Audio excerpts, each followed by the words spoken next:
keynote, Derek Smith was with us from Bolton, and love your accent. Hello, you all right? Yeah, brilliant. And he has spoke really inspirationally about what leaders do when they're in pain.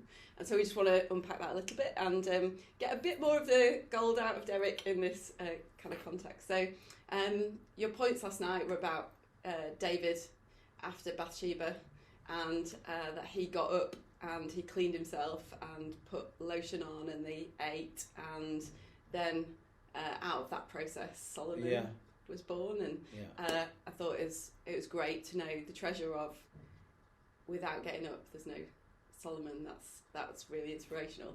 I'd love us to just chat a bit about the you talked about if we don't clean ourselves from our pain, then the stuff that has been the symptoms of our pain come out of our pores and it doesn't smell very nice. Yeah. And so I'd love to just chat a bit more about the process between when we come out, when we get up, and then we clean ourselves. What does that look like for a leader? What are some of the things that we can do to do that? Well, Joy, that's brilliant because you listen to my preach really well. You've got all the points sorted, which is good. I sometimes wonder if anybody listens, but that's good. Listens, yeah, good points. I think the premise of the message is what does a leader do with pain and how different that is from just a Christian. That a leader, we can't have 6 months off or say we're not preaching this week or go to Centre Parks for a few days or just go to IKEA. You know, with a minister, with a leader, with the elder, we've got to be there. We've got to get up and carry on. And so I wanted to help leaders understand that being in pain is normal. And, you know, you're either in pain or you will be in pain. But, you know, pain's compulsory. And I think pain for a Christian is compulsory. Pain for a leader is multiplied. So it's like the Apostle Paul said, you know, I've been beaten, I've been flogged, I've been shipwrecked. And on top of all this, I've then got the care of all the churches. And I think for a pastor, a leader is you've got all what's happening in your world, you've got all what's happening in your own family, and then you've got the responsibility of the church. So a leader's life will be filled with pain. And what we've got to make sure as leaders, and this is the skill, this is the art of not condemning ourselves. I'm in pain, I'm unqualified. No, it's actually your pain sometimes that qualifies you. Yeah. And I think when I was talking about, you know, when David got up from the ground, which seemed like, oh, you're moving on a bit, you know, you're moving on too quickly, David. You need 6 months off and a sabbatical. But he got up and went and washed. And my point was that, you know, what comes out of your mouth is not necessarily what comes out your pores. So I could do a great talk on forgiveness and unforgiveness comes out my pores. Yeah. And I talk about, you know, not stinking. Yeah. It doesn't mean it's to do with body odor. It's that thing that comes out your pores. Yeah. And we've all met people, haven't we? That what comes out their pores is different than what comes out the mouth. Sure. And I give the illustration. If you've got mumps, but you preach measles, the people get mumps. Yeah, they don't get what you preach, they get what you've got. Yeah. And so I wanted to reflect back to leaders in the room that, you know, you need people in your world to say you stink. Yeah. You know, what's coming out your pores is different than what's coming out your mouth. And I think sometimes for most leaders it's a blind spot. Because when we're in pain, we do what everybody does. We batten down the hatches and, you know, try to get on. And we sometimes are blindsided where we're blinkered to what's coming out of us. And I just think we need great relationships in our world that say to us, hey, Derek, I'm just picking up this vibe off you.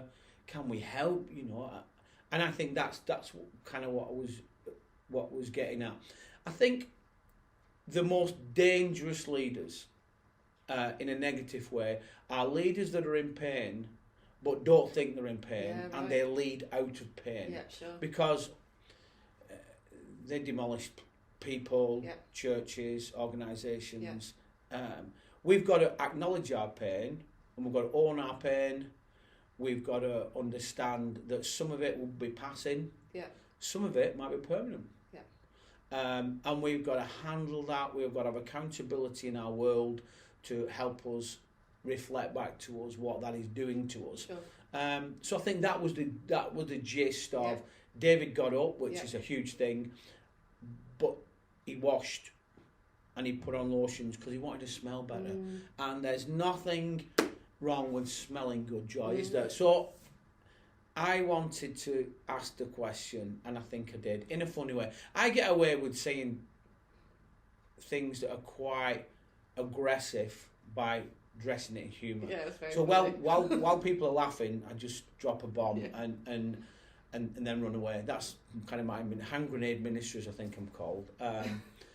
And I think that's what I was trying to do. Sure. I was get them laughing and then ask the question, do you stink? Yeah, very good.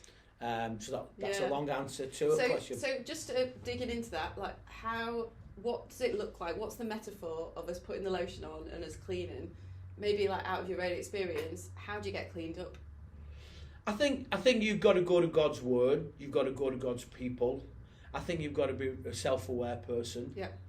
A lot of leaders are not self-aware, and I think that's damaging. Yeah. I think you've got to take time to ask questions. Yeah. Personal introspection, reflection, and going to God. Yeah. We talked about David last night. David wrote most of the Psalms. Is credited with writing a lot of the Psalms, and the Psalms. If a psychologist got hold of the Psalms, you'd think, I'm dealing with a schizophrenic here, because he was up and he was down, and he's on the mountaintop. He's in the fits of depression. Who is this guy? Yeah, He sure. knew great emotion. The thing that saved David through all the things that he went through, the adultery with Bathsheba. I think for me, the biggest thing of David's quality, for me, in all his life and all the greatest achievements he did, Goliath and all the stories of what he did, is basically when Nathan the prophet confronted him, and he said this. And he was the king, so he could have had Nathan killed, he could have denied it, he could have manipulated his way out of it. And he said, I have sinned against the Lord. And the thing that saved David was he knew himself. Yeah, sure. And I think that's the thing that will save us. And he knew who he was. Yeah. So he was prepared to listen and receive Yeah. feedback, because we can create a culture around us where Yeah. it's too difficult for people to speak into leaders' lives. And Absolutely. And Nathan the prophet confronted him, and basically, in the analogy of what we preached about last night, was Nathan came to David and said, you are the king, but you stink. Yeah. Yeah. Because what's coming out of your pores Yeah.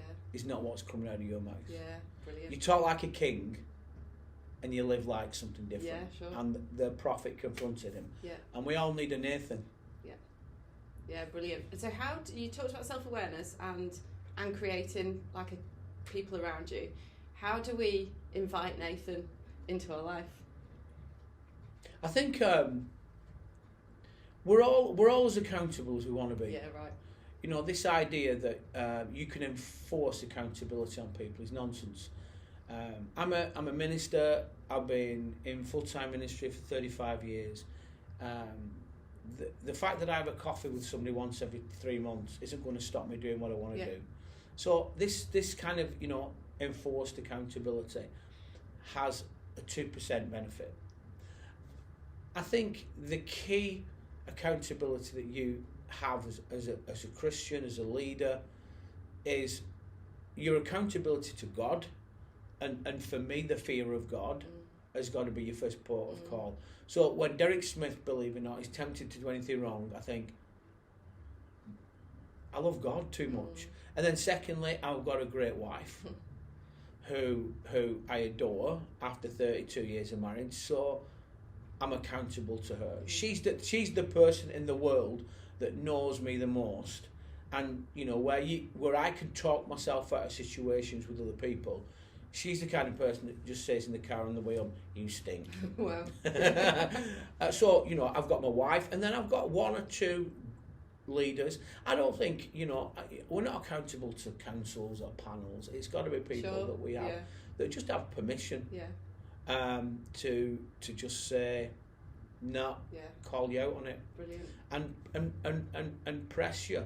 And, I've given permission to my team at Bolton in the context of our church. If you don't think I'm listening, then go outside and get help. Right. Go and talk to my friends. Right. So they'll come Wow. and challenge me. Yeah. So, You know, but at the end of the day, the best accountability is to have a vibrant, living relationship with God, because before anybody else tells them what I've done wrong, Sure. God tells me. Yeah. So. Yeah. Amazing. And so just speaking to the bit about the hope, I loved how you went through all of that process and then it was like a light came on and Solomon came from that process. Just finishing it with hope that if we can just faithfully walk through our pain, but allowing God to keep us clean and keep our hearts clean, understanding that we're all broken, then we'll birth Solomon's. Anything else to say on that? I just think it's a brilliant picture of God's grace that, you know, David was king, he had all the thing that went with being a king, committed adultery, had Bathsheba's husband Uriah murdered, was responsible for the death of his son before the child was even born. I mean, what a weight of responsibility to carry that.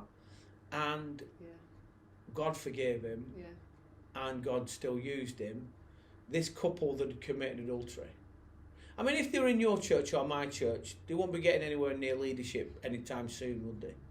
A child's died, a couple's committed adultery, he had a leadership position. In a lot of denominations, he wouldn't have held, he'd be out. And yet, in some incredible way, and you know, we don't know how long it was between, you know, verse 23 and verse 24, where verse 24 says, then David went and lay with his wife, so he'd obviously married Bathsheba. We don't know how long that was, whether that was a few months, years, we're not sure. But I just think it's a picture of God's grace, and you know, whatever you've done, however you've come short, however you've messed up, whatever car crash you've created, there's hope of God still has a plan and a future for you. And I think, you know, if the Christian message means anything to anybody, that's got to be it, hasn't it? That has got to be it. You can stuff up and still come good. You can fall and still get up. Your life can feel like a car crash, but you can walk away and produce something good. And the same couple that created adultery and death brought forth probably one of Israel's greatest ever leaders. Wow. And I think, you know, because I'm not very gifted, but I have two talents. One, I've got a big mouth, and two, I've got a vivid imagination, and that's my gift. And so I think, you know, sometimes I think David, when he was an old man, sit looking at his son Solomon, lead in wisdom and great wealth and great wisdom.